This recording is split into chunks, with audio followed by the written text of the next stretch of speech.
El color, la música y la diversión que antes caracterizaban a Masaya en Nicaragua fueron cambiados por personas que están listas para rebelarse. Lo que antes era música sonando por todos lados, ahora son los quejidos de miedo de sus habitantes. Las calles conocidas por albergar el folclor nicaragüense están llenas de personas que de forma improvisada y casera crean fortines y armas con el miedo de que en algún día deban usarlas contra las fuerzas paramilitares que hoy acaban con los jóvenes en las protestas.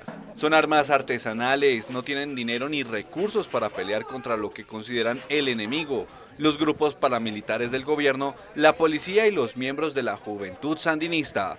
Mas para ellos es suficiente para asegurarles que en su contra no hay vagos, sino el pueblo que está hastiado de la opresión y la represión. Ser anónimo es fundamental en el combate. Existen familiares y no dudan en ponerse en grupo frente a la prensa internacional. Quieren que sea la voz de su calvario, de sus muertes.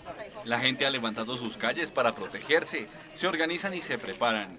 A más de 5 kilómetros antes del centro empiezan las barricadas para asegurar su fuerte y revisan vehículo por vehículo. Luego queda caminar hasta la que todavía es la capital nacional del folclor para ver cómo cae la noche.